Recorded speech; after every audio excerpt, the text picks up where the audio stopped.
So, this is it.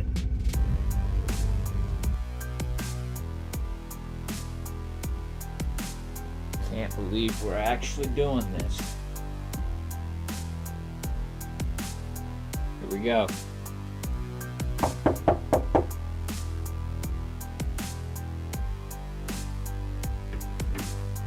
on in.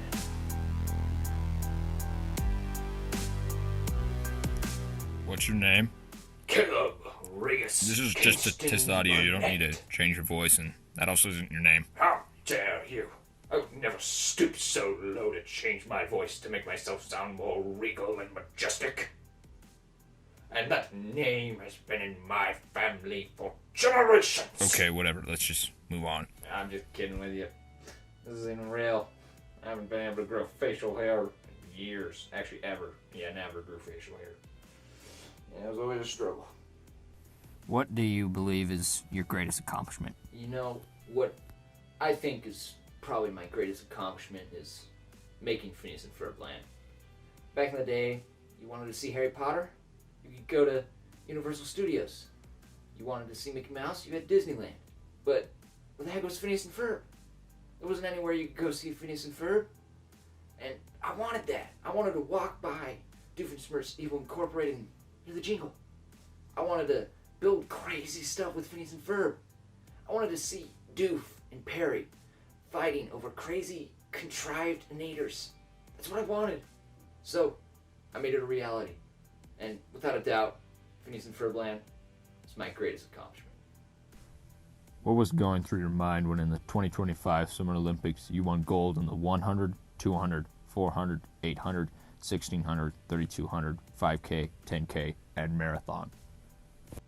Well, you know, that was something that I really worked for, and I spent years working for it. You know, I'd watch Eliud Kipchoge run and Usain Bolt, and I'd tell people I'm going to be good as both of those dudes one day.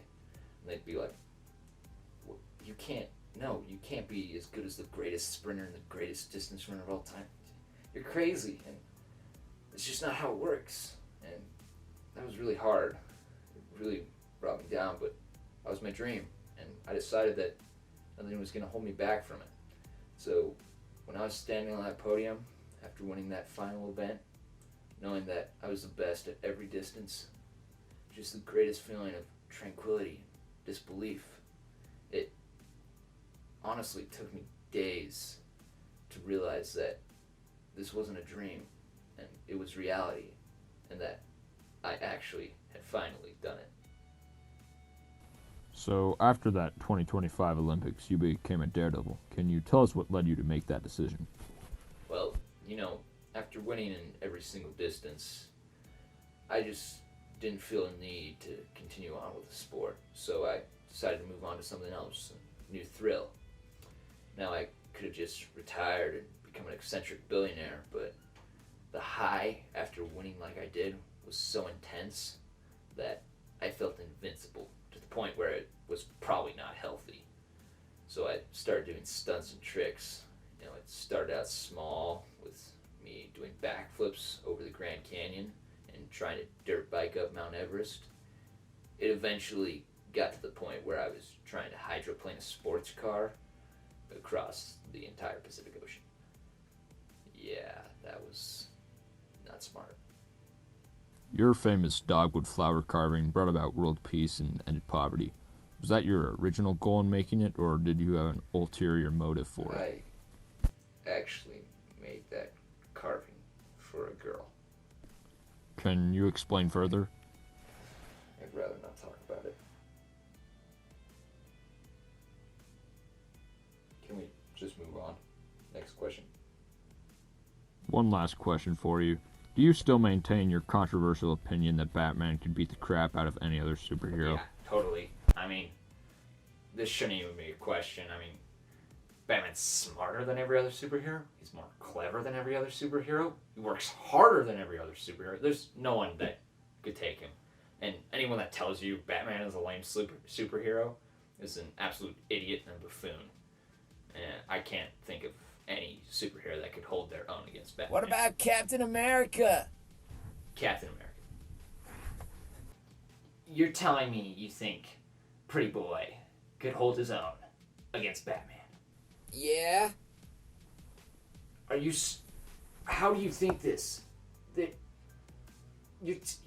Literally, Captain America had to get a freaking scientist to inject him with a formula to make him stronger because he's a freaking wimp. Can't do anything for himself. He doesn't You work mean like for how himself. Batman didn't do anything for Okay, himself? I'm tired of hearing the argument that Batman had everything handed to him on a silver platter, okay?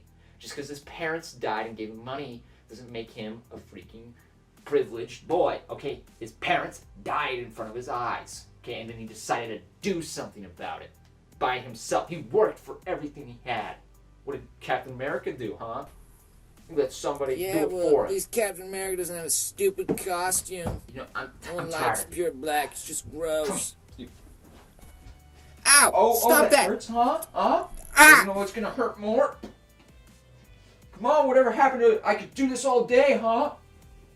It's like Captain America isn't so strong after all. Okay, I'm sorry. Captain Right. America isn't as good. Get down Batman's there. better. Just please stop. Proof.